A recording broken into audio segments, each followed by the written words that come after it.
So we're going to jump right into this, and we're going to start with Dr. Scott Glenn, who has been many things, a friend, a colleague, Professor of the Year in New Jersey, and look forward to his presentation. Thanks, Scott. Tony? Thank you for inviting me, Tony. So I'm going to talk about the ocean observations. So this is kind of like the science section before we go to the breakout groups. And I'm here from Rutgers University. There's my short resume. I work for a lot of acronyms. I'm going to talk about the regional acronym here. There's state, there's national, international, and all that. And my conclusions up front. Here's your cliff notes. This is what we're going to talk about in this talk here, that the Mid-Atlantic is home to the most advanced observing systems in the world. So if we want to use the ocean and knowledge of the ocean as a multiplier, a force multiplier if you're in the Navy, or something to help us with our economic development, this is a place to do it. Much can be leveraged to support that blue ocean economy, but there are still gaps. And we know how to fill those gaps. We have defined processes that we've done and demonstrated over the years. And the greatest need now is not for like new technologies to improve it, but it's to generate and nurture that will to use what already exists. And so that's the message. So let's go through this, and I'll give you one story from the Mid-Atlantic, one success story that's taken many of the people in this room to put together.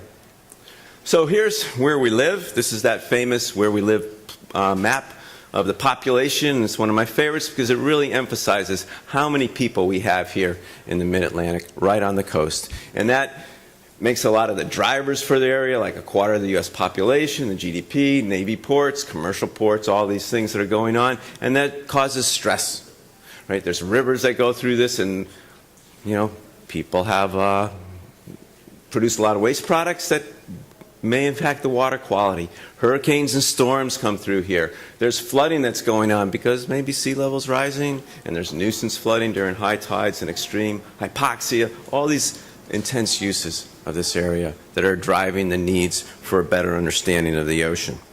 So what does the ocean look like that we want to understand? Here's a picture of it from space, and here it's colored by sea surface temperature. And you see that there's these very long features along the coast in this area. There's a Gulf Stream, a meandering Gulf Stream that sends warm water to Europe, and here's the cold water from the Arctic coming down the other way. You see the boundary between the two is very serrated. There's all kinds of eddies that move water and transport it from one way across to the other. There's a famous scientist named John over here that we've talked about how some of these fish make it across this interface and into this area. And there's also people on this side where all the rivers. There's like 80 rivers that are coming into this region. And so we're making a very, very complex system to look at and monitor. And if we look a little bit more at the seasonality of this system, here's a picture of the seasonality. Here's a sea surface temperature, summer minus winter, temperature difference. So 10 years of data, what's the difference between the summer and the winter temperature? Two areas light up. Our friends over here in Korea and China and Japan, and us here in the Mid-Atlantic. The two largest seasonal variations on Earth. And so this has a big impact on the fisheries and things like that in this area. And this is what our water column does as it goes through those seasonal changes. It starts in the winter with a single layer, all the same temperature, all very cold. As the summer comes along, the heat comes in, it warms up the surface, and it produces this very warm surface layer and a cold bottom layer. So that's that intense stratification that we have, the most intense stratification in the world. And it's this huge feature here, the cold pool. It's 100 kilometers across, 1,000 kilometers long of cold water below the surface. It's unseen. It has a big impact on our fish, and it has a big impact on our weather, and it has a big impact on our coasts. And so that's the part that we have to be able to monitor and look at and be able to forecast it so we can put it in our weather models. And so here's the observatory that we built, the group of people building the MARACOOS Observatory for the Mid-Atlantic. It's an integrated, means we put all kinds of things together and bring them in, and models and data and all that, work it together. It's sustained. We've been doing it for 13 years now. It's certified. We have government quality control standards that we adhere to, and it's real time. It's happening right now. We're getting that data so that we can make both observations and put it into forecast systems. And it's supported by a vast variety of areas, and this is a quarter of the population, and it's 1,000 kilometers from one end to the other. So this is a large area. It's the scale of an ecosystem, and it's one of the most monitored ecosystems in the world. And so here's how we built this observatory. You always need a blueprint, and so this is the blueprint that we had for going forward.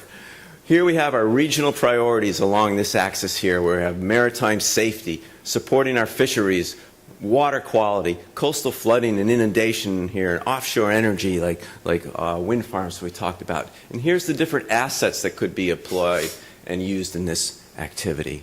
Right? And so how do you put all this together? If you try to do it all at once, it's overwhelming. You can't find a sponsor and all that. What you have to do is find somebody that cares enough about one activity to fund it and keep it going. And it's doing things like search and rescue is a very important thing. Saving lives is a very important thing, and we're willing to spend money on that. And we're willing to build a HF radar network, a high-frequency radar network that maps the currents and puts that into the operational systems that the Coast Guard uses. And fund this part of it. And then the fisheries is very important. And that unseen coal pool at the bottom, you can't see it from space, so you have to go out and sample it. And we have our glider fleets, our underwater robots, that will go out and find that coal pool. And that's worth paying money for. That's very important to manage our fisheries, because our fisheries are very temperature dependent. But once something like this is available, it's available for all these other themes. This one here, it's available for all these themes because we're sharing that data. And so the last part of the story I'll show as we go through this is we'll use the data from this fisheries work and the data from this search and rescue to impact our projections of coastal inundation and hurricane intensity. So that's the story we'll tell by that blueprint. We've used this to develop a very extensive network of observation systems in this area. And so the first observation system we have here is the satellite network, where we look at the sea surface temperatures that are distributed over this area. Very important to have our sea surface temperature as one of the key things, one of the key things the fisheries people use. If you Google for sea surface temperature, you won't get Noaa, you won't get NASA, you'll get the Mid-Atlantic. It's the most used sea surface temperature products on the planet. So these are very important products that we have to use for that.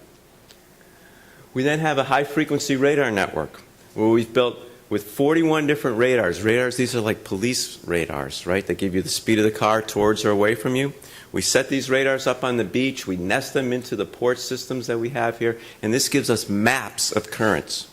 So the whole ecosystem has the currents mapped every hour in this area. And it's the most extensive HF radar network in the world. Korea, the nation of Korea has the next one. Korea is very advanced technologically, right? And so this is the radar network that we operate in this area to do things like search and rescue. And then the other part of the fisheries, we had the sea surface temperature from the satellites. Now we have what's going on below the surface. And here's the gliders that we fly. These are the underwater robots. And instead of going out on a big ship with a small thermistor to measure that temperature, you have a robot do that. And we've been flying these robots there since the late 1990s. And we fly them, again, here's that sea surface temperature map. We get the map of what the structure is, and beneath that we fly the gliders. We have warm water at the top, cold water at the bottom. There's that cold pool. We know where it is. We can assimilate that data into the models. And that's our approach. Those gliders, once they're out there, they have something called a payload bay, so it's just like the NASA space shuttle. And then you can put all kinds of sensors on top of that. And there's a long list that we've integrated both inside of the payload bay or internal. Put it in the back area where we can, where there's a flooded area that we could do, or stick it on the top. And so all these sensors are available to us to then use if we want to do additional work in the area.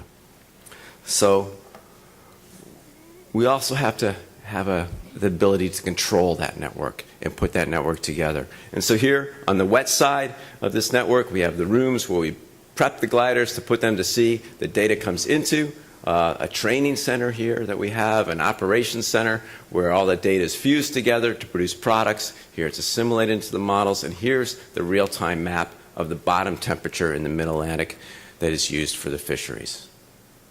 And so that's the process that we use in this area. So let's show some examples of the success stories. We'll start with the HF radar network, the first part of this network that was actually put together, where we've been able to map the surface currents in the area. We have a data acquisition system that puts that together. Once you have the data, you combine it with models to make forecasts. And we make several different types of forecasts, some just persistence, some statistical forecasts, some dynamical forecasts. Goes into an environmental data server, and it's provided to something called SAROPS. SAROPS is a decision aid tool where they can decide where to search for people if they go into the water. And with that decision aid, they can then give that information to a knowledgeable user who puts that helicopter or whatever else into the area and helps find you. And so as a result, you reduce the search area, you reduce the time it takes them to find you, and we save lives. And that's a good thing. So it goes from observations to models to decision aids to a knowledgeable user doing good. And that's the part that we do. And one thing we find that when we start following these quality control measures that we have to produce the real-time data, we can collect that for things like a decade and produce the averages. And these are what the planners need for when they're doing things like the decadal currents for where they want to site the wind farms and things like that. And we do the same thing with our weather forecasts. So these are the things that come out of that after you do this real-time data. They can also be sustained data sets. And with this whole integrated network then, you can then start impacting the weather forecasts. And to do that there, we have this one example. This is our greatest example of the impact of the observatory, of the ocean on the atmosphere, is when it comes to hurricane intensity. We all know very well that the hurricane track forecasts have improved dramatically over the last 20 years. We are very good at track and predicting when that hurricane is going to come and hit us. But we're not as good at predicting the intensity. We don't know if it's going to be really intense and we have to evacuate, or whether it's better to shelter in place. And those have big economic impacts, and they have big life and death impacts. And so improving the intensity is important. We know that a warm ocean will increase the intensity of a hurricane, and a cold ocean will decrease the intensity. So we have our satellite network that is showing us, here's the satellite sea surface temperature before, all warm. After the hurricane comes through, this is Irene, it's cold. The temperature is cooled by 11 degrees. 1 degree centigrade is enough to impact the intensity. Here's 11. But from a satellite, you don't know when it happened. You only have before and after. A glider in the water, the robots in the water tell you when. It tells you all the cooling occurs before the eye. And the high-frequency radar tells you why.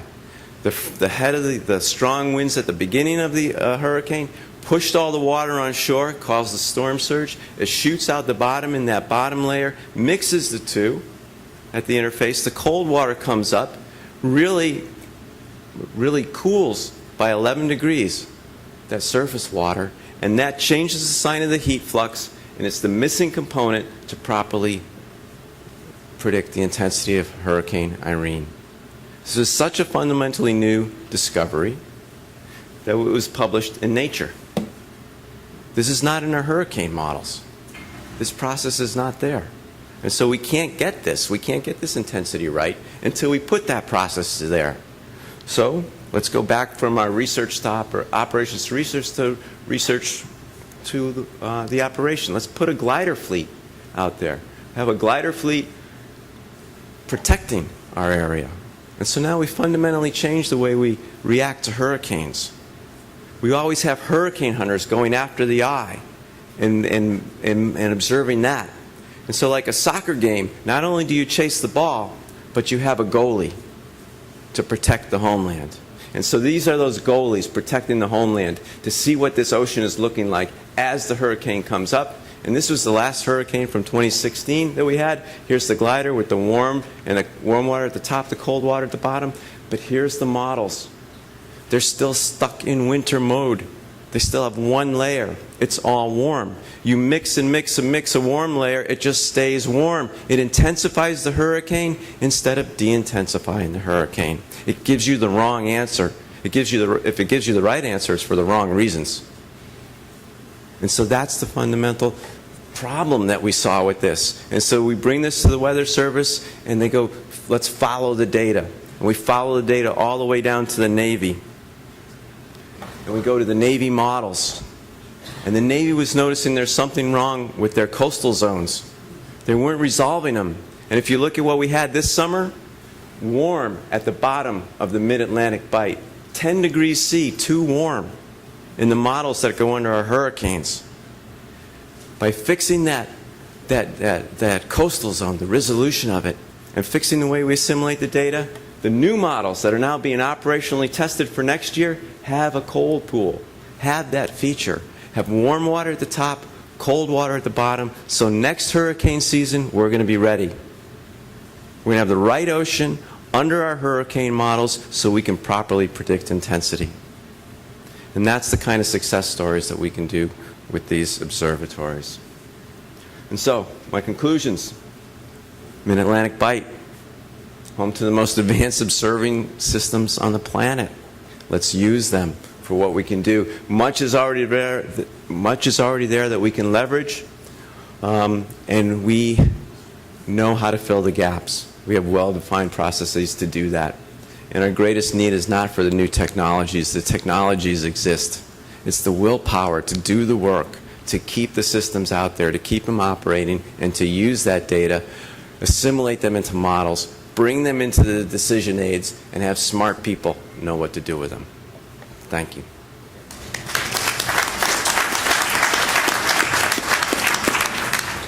Thank you. So, as we're hearing over and over on each one of these presentations could have a conference all into itself. So I do recognize we're trying to cover a lot of information, but please see the connections between these and some of the things that we're talking about. And somebody who has a very easy job at Noaa, John Hare, is actually going to talk to us a little bit about the work he's doing up at NIMS. So thanks, John, for joining us. Great. Thank you very much.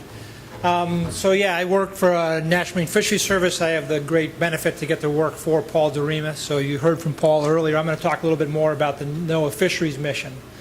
Again, we've talked about this. Russell Dennis covered some of this. It's, fisheries contributes, $3.4 billion to the economy, value added, give or take probably $1 billion. So in the total economic input in the region, it's not that much, but it touches a large number of people. 60,000 jobs, 2 million anglers, distributed over the entire region. So economically it may not be as important as other sectors, but in terms of spatially and touching a lot of people, it's very important. Scott talked about seasonal variability.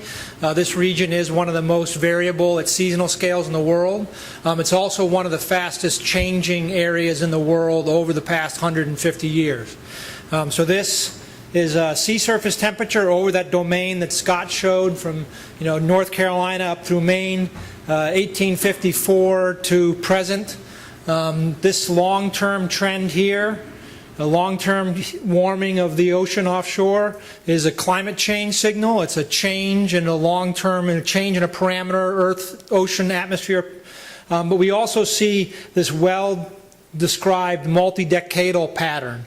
It's called the Atlantic multi-decadal oscillation or Atlantic multi-decadal variability, depending on your perspective. And the point is that the region is changing, one of the fastest changing regions in the world, and it's also variable. It's one of the most variable regions in the world.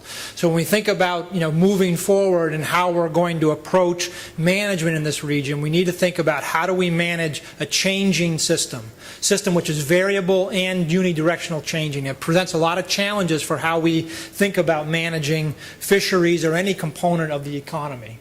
I could show similar pictures for precipitation and stream flow, large-scale circulation. The pH is changing, ocean acidification is occurring, wind patterns are changing, sea level is rising. We're going to hear more about that, and there's more. These patterns are documented. National Climate Assessment, State of the Climate Report, Noaa Fisheries has a climate change page.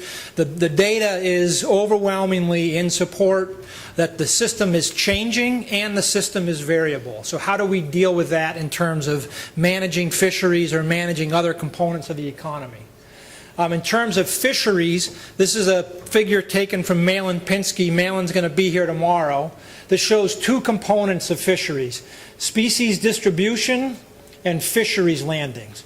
So this is the center of the distribution of American lobster. They're moving northwards over the past 40 years. This is the center of distribution of landings of American lobster. So the landings of American lobster are also shifting northwards, but they're shifting at different rates. So there's a disconnect between the resource and the fishery that's interacting with that resource. We see the same thing with summer flounder. The black line is the distribution of the population moving northwards. This gray line, which is a little hard to see, is the center of landings. So landings are moving northwards, populations are moving northwards. I'm not going to show you data, but species productivity is changing. So species productivity, think of a couple 50 years ago might have had 12 kids. A couple now has 2 kids. The productivity of a group of those couples is changing. So we know that productivity of fish populations is changing, and it's linked to climate. We also know that fishing effort is changing. So the pattern of effort on the ocean is changing. So the whole component from the biological resource to how we're interacting with that resource is changing in the Mid-Atlantic region. This is results of an assessment of the vulnerability of the region's marine fisheries to climate change. And so a negative effect. There's 3 species which are projected to have a negative effect to climate change, and we hear a lot about negative impacts of climate change on fish populations and fish species, but there's a range of species which are projected to have positive effects.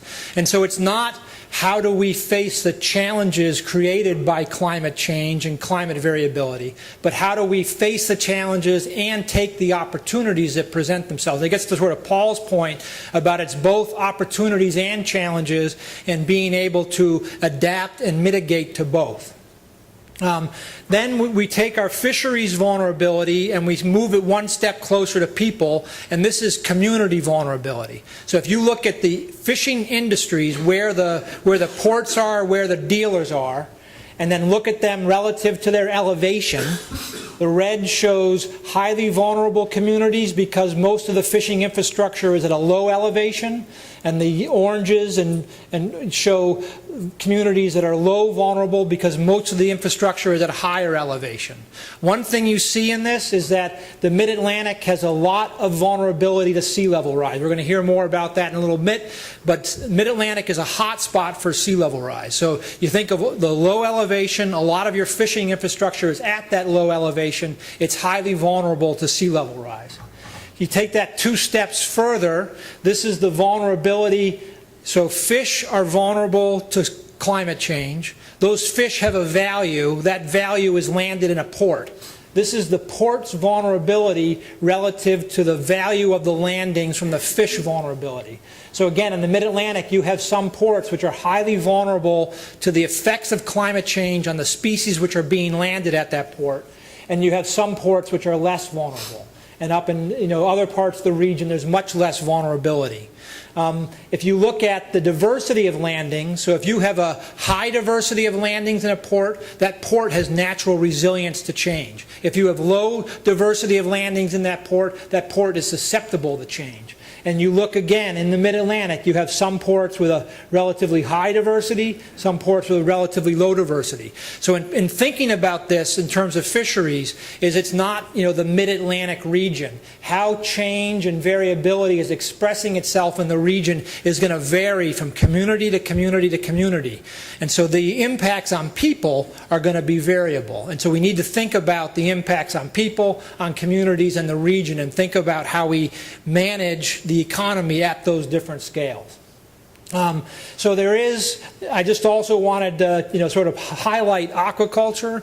There is a lot of potential for aquaculture. Paul talked about it earlier. Most aquaculture or all aquaculture in the region currently occurs in state waters, and there's a lot of opportunity in federal waters. And Noaa Fisheries, along with other elements of the federal government and state governments, are working to promote aquaculture as a sort of component of fisheries into the future. And then, just to echo Scott's point, is in the Mid-Atlantic region we have all the pieces. It's not developing new pieces or new technologies. It's connecting those pieces and developing a coherent vision for where the region wants to go. And that sort of in a fisheries context or in a natural resource context, it's sort of captured in the ecosystem-based management perspective. You look at all the sectors in a region, you describe the trade-offs between sectors, and you start making decisions regarding those trade-offs either in specific sectors or across sectors. In the fisheries realm, it's ecosystem-based fisheries management, which is focused on fisheries. But in this region, we have the Mid-Atlantic Ocean Action Plan, MARACOOS, which Scott talked about, the Mid-Atlantic Fisheries Management Council, Noaa Fisheries. You have a number of organizations that are working at the scale of the region. So you have the components. The challenge is connecting those components and using the technologies that are already in place. So with that, I'll stop and pass it on to the next speaker. Thanks, John. And again, the work that they're doing, not just because your boss is here at Northeast Fisheries Science Center in Sandy Hook, is really amazing. We have a cooperative research agreement with the lab, and I think one thing I'd like to do is just get out the information that is being generated from these folks, because it really is quite extraordinary work. So thanks, John. I'm going to moderate his prerogative. One question. First time I've seen the data about the impact on the ports and the framework. Are there any programs for resilience or adaptation that are specifically directed at fisheries, ports or fisheries? I don't know anything that's really directed at those assets directly. Are you familiar with any programs that are directed to assist the fishing ports to actually adapt to climate change? There are some small-scale projects. But there's nothing at sort of a state or regional level. I hear about ports and right. I mean, or major infrastructure, but I've never heard it. So it's a very interesting point. So thanks. Next, and we have two joint speakers here, but that didn't double your time. That actually cuts it in half. No, not necessarily. So next group. Well, I will try to be brief. My name is Brandon Southall, and I'm a marine bioacoustician. I work on sound and the effects of sound on the marine environment. This definitely could be a whole, and has been multiple symposiums unto itself. But Howard Rosenbaum from WCS and myself are going to kind of tag team this. And Tony asked us to kind of address this issue of marine noise.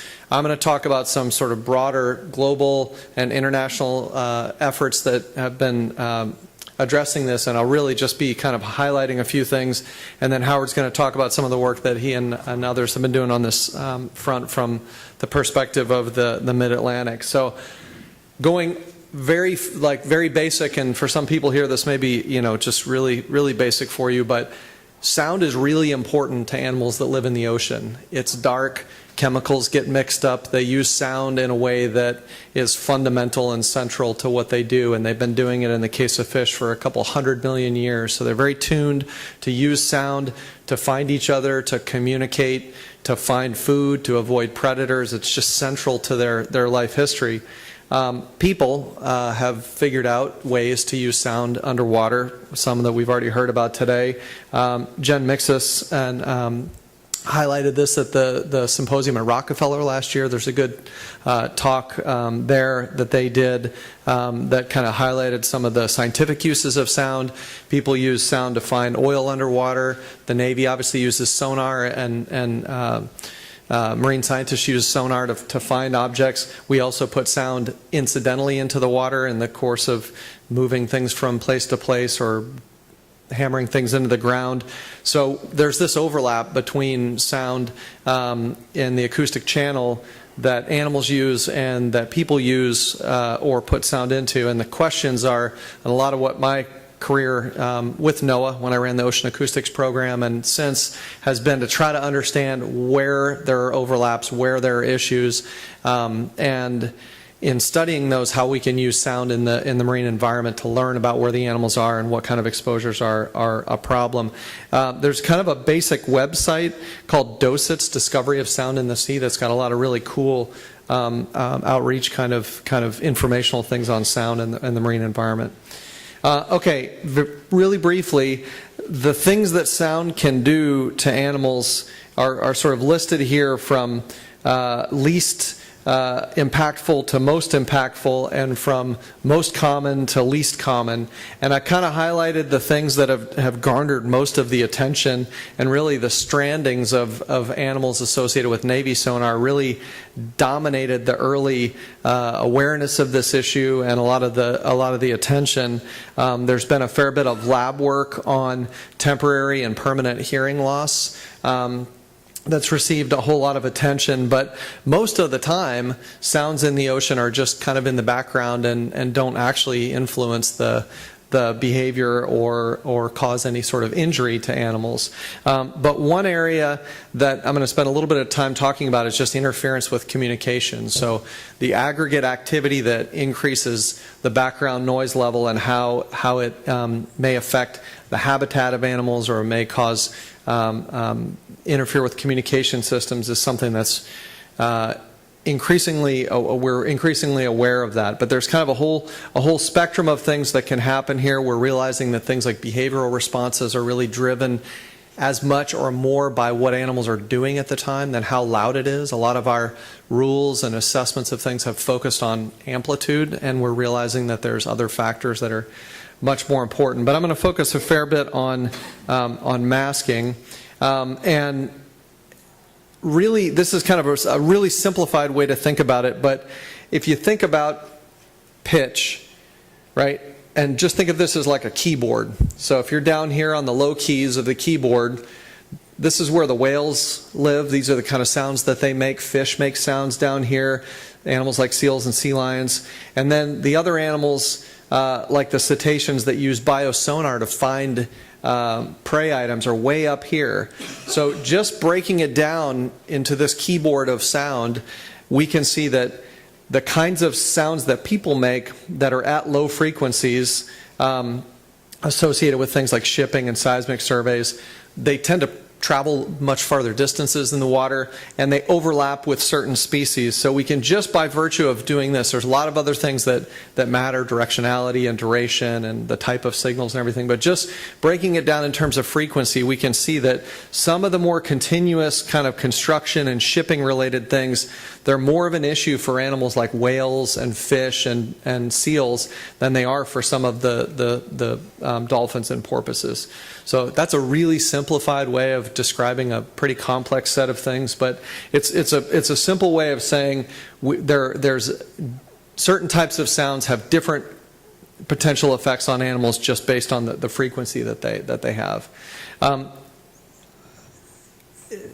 Sound is complex. It travels in non-linear kind of interacting and reflective ways in the environment, and the ocean is full of noise from different sources. Some of them natural, like lightning, some of them biological, like whales, some of them anthropogenic in nature. So you naturally have this interacting kind of complex environment.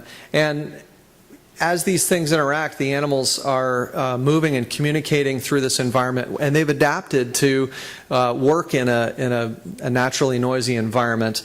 But one of the factors in this issue of masking is one that I wanted to highlight. You all have been the subject of a masking experiment all day, as that fan has come on and off. It's pretty loud, and if you measured the sound of people talking here, you would have seen the sound of their voice go up and down when that thing came on and went off. And it's this phenomenon. You have an animal that's calling here, and a ship comes into the area, and it gets a little bit louder, and you can still hear this signal, and then you get to this point, and there's a little trace of it right there, but it's this phenomenon where you're interfering with communication systems. Animals have ways of adapting to that, but you can reduce the ranges of communication sounds. And really, for industrialized areas where we're thinking about multiple activities, this is the kind of effect that we're more concerned about, as opposed to something really loud that's going to cause animals to swim up on the beach, which is just a really rare thing. It's driven a lot of the attention to the issue, but these are the kind of issues that we're a little bit more concerned with on the longer time scales. Okay, I'm gonna highlight a few of these things really briefly. There's a whole bunch of things on the international and national level that have happened recently and that are ongoing. I'm going to say a little bit of something about the vessel quieting guidelines within IMO, because I think there are some lessons for looking forward and in terms of partnerships that are good to realize there.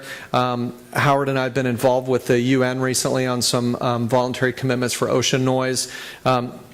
Jesse Osabel, who's here, and others have been leading this international quiet ocean experiment that's had a lot of important and interesting progressions. There has been the integration of acoustic monitoring into a number of the different ocean observing systems in different parts of the world, and I think getting the passive acoustics into these systems that have these very robust and interrelated multidisciplinary sensors is good and should occur more. There are examples of industry-supported joint partnerships for monitoring in different parts of the world where there's been a lot of offshore oil.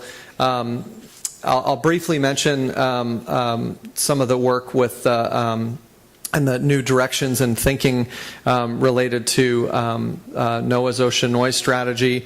And then I'm just going to briefly highlight some work with the Port of Vancouver in Canada. And I'm not going to go through this at all. This is a timeline of things that got us to the IMO guidelines with NOAA initiating this. And this is, I happened to be there and kind of helped kick this off. I wanted to highlight two things on this. One is, it took 10 years to go from the idea of noise as an issue to specific recommendations within the IMO.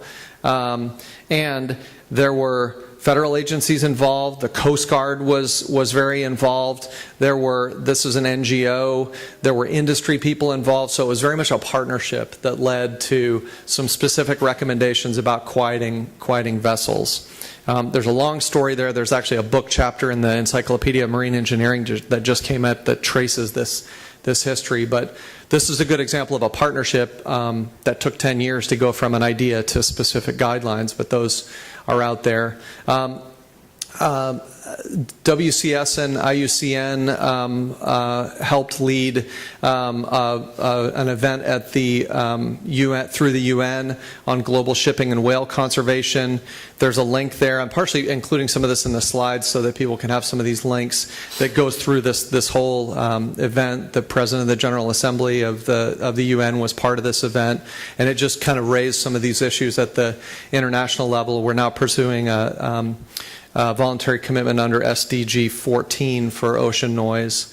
And a couple years ago, I had the privilege of chairing with Leela Hatch from the Stellwagen Bank Marine Sanctuary a working group on looking at broader space and time scales and ways of mapping noise on larger time and space scales. There was actually a corresponding effort to map animals on these kind of scales that Pat Halpin was involved in, and I'm sure he'll talk about some of these broader time and space scale issues. And at that meeting, Leela presented this slide, and the thing I want to highlight here is a lot of the early noise management was acute. It was a single event, and it was a radius around it that just had to do with how loud that event was.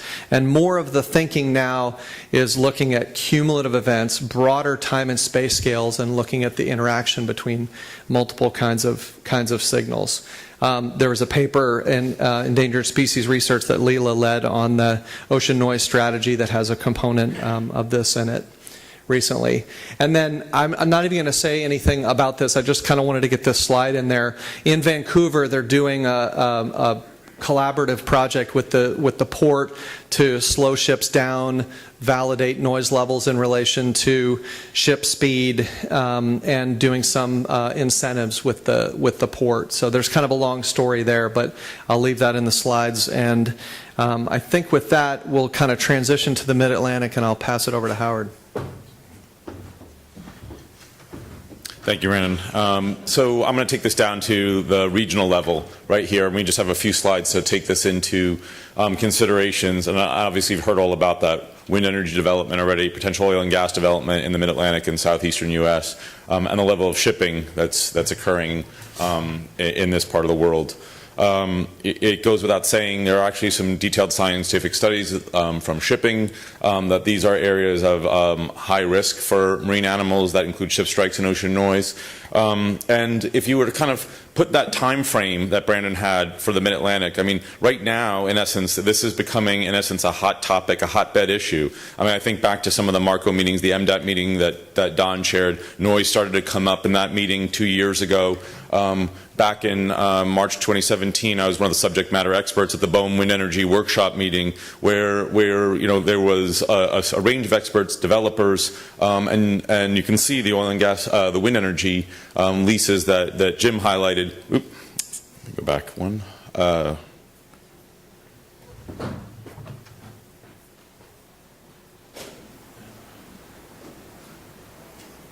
Sorry, that these topics are coming up more and more in these regions. Here we're talking about some of the pile driving, the construction, but also the suite of activities that are associated with wind energy development, from construction to operation and impacts to various species. So it's not just the single activities. You add in the potential for offshore oil and gas development and exploration, particularly sensitive species that may be impacted.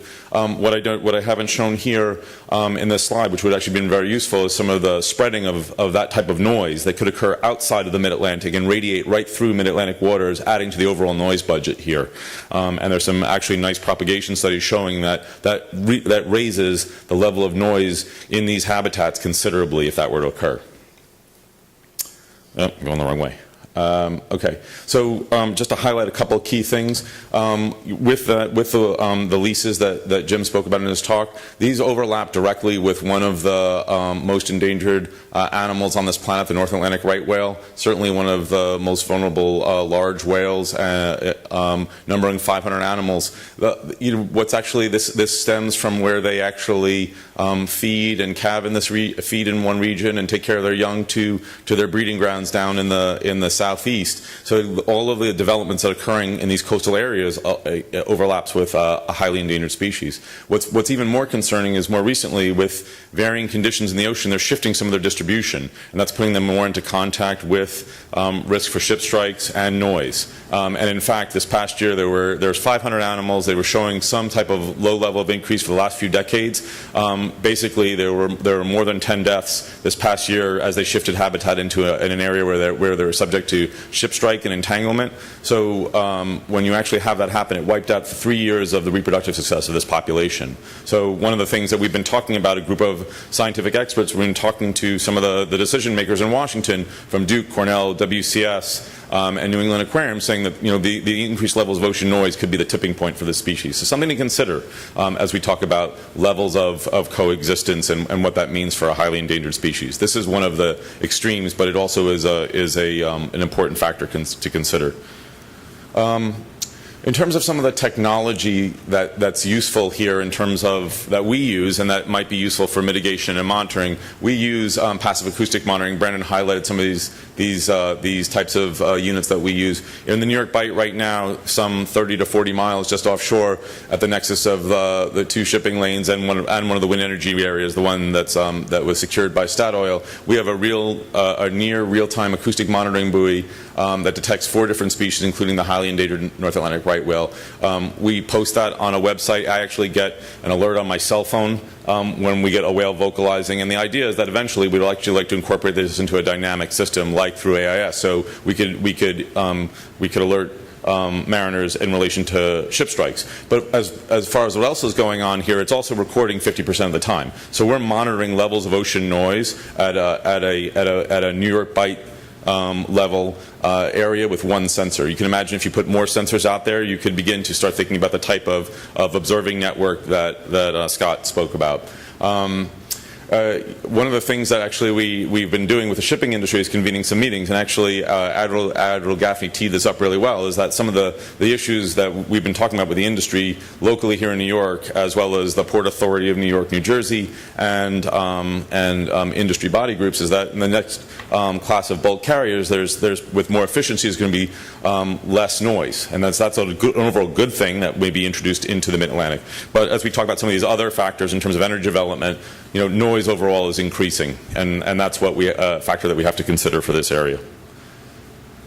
So in some key conclusions and recommendations, one of the things that we've actually found in our work throughout the world, and that's why we wanted to take this top-level global view and bring it down to the Mid-Atlantic, is that there are these varieties of stakeholders and authorities that have a say in this matter. So there's a variety of levels of collaboration that are important to consider. There's really interesting, there's technological solutions and quieting zones, and Brandon mentioned some of those. There's guidelines, but as we think about the next level and wave of things that might come in terms of wind energy development and offshore oil and gas, we have to consider those as well in the mix. There's certainly a need for targeted research and inclusion with of acoustic monitoring with the type of level of work that Scott highlighted in terms of oceanographic data. There's nothing that's systematically done at that level, but we have the ability now to get biological distribution and noise metrics. And the last point that I think is really important here is that from our experience, and I direct a global program at WCS, is that we need to get ahead of this, particularly in the Mid-Atlantic. And having seen this, I've seen this all around the world from where we worked in various ocean basins with oil and gas development and shipping, that in terms of return on investment, we heard that at the JOSI meeting this morning, when you actually get ahead of these issues, when you actually do proactive investment, there's a win-win, and you can have operational efficiency, you can reduce costs on a lot of ends, and it could be a win-win for the blue ocean economy and for the environment and for industry. So thank you.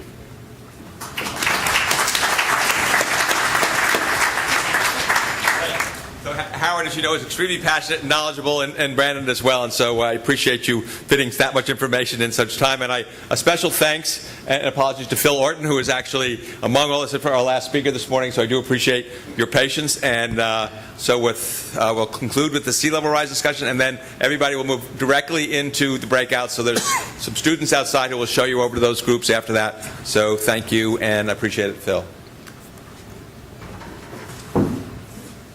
Thank you, Tony. Also, Tom Harrington, thanks for the invitation. So I'm going to have the simplest presentation here because I really focused a lot of my effort into writing the paper that you all have in your folder there. So I basically have a lot of words and some line plots and some perspective on sea level rise, which you get bombarded with in the media all the time. And actually, I'm going to some people will learn some new things here that I think are really valuable to give you a better perspective on accelerating sea level rise and the history of sea level rise in the region and what goes into sea level rise that'll help clarify some things. I think it'll be useful. So I work at Stevens Institute in Hoboken. That's the view from Stevens. Stevens in the foreground. And I'm a research professor there. My summary points, let me go back and make some summary points.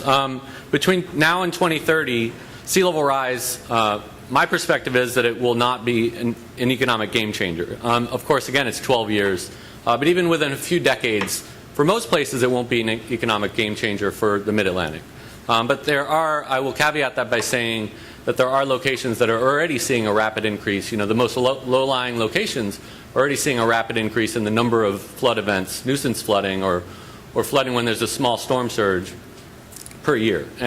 And so those areas are typically former landfilled wetlands. Sometimes they're on the backside of a barrier island, like along Barnegat Bay, places like Long Beach Island. I know someone who gets street flooding a lot.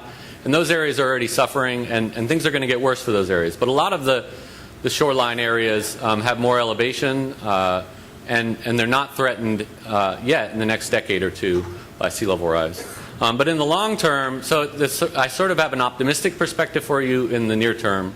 But in the longer term, sea level rise is an existential threat for many areas of the Mid-Atlantic coastal coastal zone.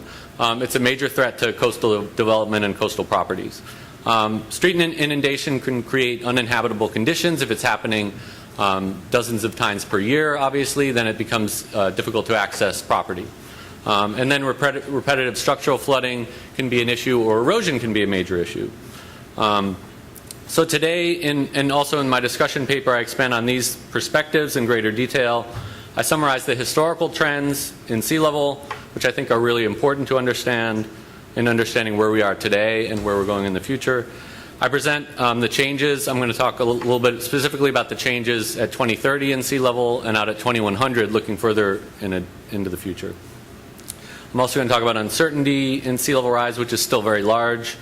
And I'm going to translate the numbers into, at least in the paper, I show some mapping of sea level rise that show how large swaths of the coastal zone with about 3 feet of sea level rise, and certainly with 6 feet of sea level rise, which is going very far into the future, become inundated at least every year. And so that's the sort of direction where you really have a problem.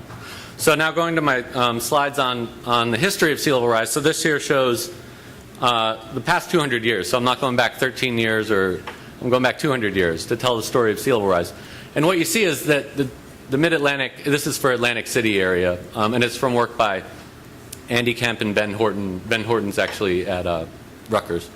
And it shows that we've had a sea level rise problem for a very long time in the Jersey Shore, and you might not realize that. So what we're looking at here is about 2 feet of sea level rise over 2 centuries. But if you take this apart, and it's higher for certain areas like Norfolk, Virginia, where they have kind of a hot spot of land subsidence. But a big part of this, I think what's really informative is to separate out the land subsidence in green and the global sea level rise in red, the actual ocean rise in red. So the land subsidence is surprisingly large in this region, without getting into the details. Well, I'll give some of the details. Part of it is due to an effect post the last ice age, where there's flexure from the ice on where there was ice to the north that's held down, that actually bent the continental plate, and now that's rebounding. So Canada in some places is rising very rapidly. By very rapidly, I mean many decimeters per century, so feet per century. But we're in the forebulge area all along the mid-Atlantic. And so it's like if you push down on pudding, you can push down in one spot and it'll rise up somewhere else. During the Ice Age, we were actually lifted up in these areas of the mid-Atlantic, and now we're actually sinking. And this is 10,000 years later, we're still experiencing this at about less than a half a foot per century, so 10 centimeters per century at Manhattan on bedrock. So that's the typical effect. It's about half a foot per century of land drop that's occurring, and that goes into the green line there. Also, there's groundwater withdrawal as part of that green line. And so you see that the land subsidence problem is a much bigger, and also sediment compaction in the coastal plain, which Manhattan doesn't have, it's bedrock, but New Jersey and the areas off the Chesapeake and Delaware Bay, they actually have 1,000-foot sediment layer that's compacting. So these things all together form the green line. And the global sea level rise part, once you take that out, you might look at the blue line and say, it looks really linear. What are the climate scientists talking about? There's not some massive acceleration in sea level rise. But if you take out the land subsidence, you can see it. And they're doing the same thing with global sea level rise. And actually, if you put on the global satellite data, you see that it's about the same rate of sea level rise. There's actually a correction been made to that makes more of an acceleration and a little bit less of a total in that black line in the past year. And I'll need to replot that for the final version of this paper. But you see that it matches up pretty well to the rate of sea level rise that we're seeing. So the real danger is this acceleration in the human-caused sea level rise, and that's the real danger that we're looking at as we go into the future. So in the long term, and then one other thing I wanted to say is it's clear that some sea level rise can be tolerated. So that's my main initial point here. That's sort of optimistic in the short term. And when we have coastal storms, we learned from Sandy, which was the worst flood in the northern part of New Jersey and New York City and Long Island in history, in hundreds of years of history, that you can rebound after these storms. But that depends very strongly on the federal government's beach replenishment, for example. It depends strongly on investment continuing to come because it's just a one-time event. And so that's a critical issue, is that the gradual sea level rise can be tolerated. It's been tolerated. The storms can be tolerated. But then the long-term perspective that's very concerning is looking out to 2100. So now you say, okay, now we see what could happen. And so there's a low 10th percentile to a 90th percentile in sea level rise estimate. This is actually from New York City panel on climate change, but they're pretty similar numbers from Rutgers for New Jersey. So the uncertainty range becomes huge. That's due to ice melt in Antarctica and Greenland. We know that the Greenland, there's strong signs that Greenland ice melt's accelerating. Not so for Antarctica, fortunately, so far, but the questions about Antarctic ice melting are what drives the upper limit of this uncertainty out at 2100. So that acceleration's occurring. You see how it's projected to continue to accelerate. And so when you see out at 2030, we're getting about another 5 inches of sea level rise from today to 2030, which is actually a much more rapid rate than we've seen in the past. What we've seen in the past per century at New York City is about a half a foot of sea level rise per century. Other parts of the Mid-Atlantic that have really rapid sea level rise, it's about a foot per century. Atlantic City that I showed here, that green line, is about 8 inches per century of sea level rise. So if we get 5 inches per century in the next 15 years, you can see we're having an acceleration, and that's what is being projected. And by the end of the century, we're looking at something like 3 feet of sea level rise, central estimate, and these are much more accelerated sea level rise rates, much more of a threat to our way of being at the coast. And one thing I'll point out is that if we have low emissions, based on the Rutgers work, if we have low emissions, that's not separated out in the NPCC work here, but if we have low emissions, then it's about a 2.3 feet of sea level rise at 2100. If we have the high rate of greenhouse gas emissions, then it's 3.4 feet estimated sea level rise. So in the shorter term, scientists don't believe that we're going to have a big impact on sea level rise in the next decade by mitigating our carbon emissions. But by the end of the century, you can easily see a foot in difference in sea level rise. And that's just looking at the central estimate. And then one other thing that I think compounds the danger that I think is really important to think about is, and I'll point out that in spite of all this historic sea level rise, we've seen continued explosive growth of the coastal economy of this whole region. So the sea level rise hasn't been a problem. We know that. We have the storms, but there's a recovery. But at some point, I think you have to, if you map the 3 feet of sea level rise, for example, then you see large swaths of the coastal zone being inundated, populated areas. Certainly if you get 6 feet of sea level rise, it's much more severe. Hopefully we have more than a century before we see 6 feet of sea level rise. So at some point, compounding this danger is that there may be the federal investment may be curtailed in protecting the coast, or it could be that it's being spread around the whole country. There's parts of the country like San Diego and San Francisco that don't have a sea level rise problem. It's just starting to become a problem now, and it wasn't historically a problem. So they didn't have to beach replenish the whole country for the past 50 years, and they haven't had to build protections. And it's going to start being demands from around the whole country on federal expenditures. So, and also if we have the 3 feet of sea level rise, if we have accelerating sea level rise, those expenditures are going to be needed much more frequently. A typical winter storm may start causing us to need a beach replenishment of the scale of Sandy in 50 years, later on in this century. And so you can imagine that at some point there may be a tipping point where that federal investment, where all these investments aren't enough, and where there can be a collapse of the coastal economy. And I don't have a crystal ball to know when that's going to occur. I can say pretty confidently it's not going to occur in the next 10 or 20 years, but I think our reliance on the federal government funding is a major weakness in that sense. So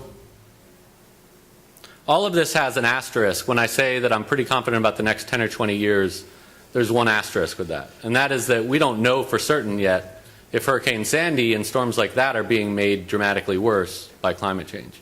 And that's one of the more sinister problems with climate change, as we learned with Harvey in Texas, which climate change probably played some role in that, is that you can't look at the past and confidently know that you can understand your risk for the present and the future. And so that's a really confounding issue. So far with the New York City panel on climate change work, which I've been a part of, we don't conclude that Sandy was created by climate change. There's not a lot of evidence for that. So I'm hopeful that we won't see another Sandy. But when Hermine or these different storms meander offshore like Jose did, it does make us concerned. And we don't have solid, I can't say for certain that these storms aren't being made to do left turns more often by climate change. And that would be a devastating change if that were to be the case, if we were to learn that they're becoming more common. So lastly, some conclusions and recommendations. As I mentioned, a short-term perspective on the impact of sea level rise in the next 1 or 2 decades is that it won't be an economic game changer for most locations, but there are some places that are already suffering with repetitive flooding, and that will get worse. There's a clear risk, though, in the longer term that human-caused sea level rise will accelerate and devastate coastal areas of the mid-Atlantic, leaving it a completely different place from the present if we have this collapse point in the future at some stage. I would highly recommend, in my recommendations here, that coastal municipalities or states have planning for 1 foot and 3 feet of sea level rise scenarios, and have an adaptation plan ready. 1 feet of sea level rise is guaranteed to occur this century. 3 feet is more likely than not going to occur this century based on the projections. So having planning in place for that is really useful and important. And lastly, to reduce these impacts, I recommend everyone work to reduce greenhouse gas emissions. We know in the near term that might not help because there's a very slow response from the ocean and with sea level rise and with glacier melt especially at Antarctica and Greenland. But in the long term, and with respect to this existential threat that I'm speaking of with sea level rise in the region, this can help avoid the worst impacts and it can help reduce them. And it raises the odds of passing along a mid-Atlantic shore like the one that we all love down to future generations. So thank you.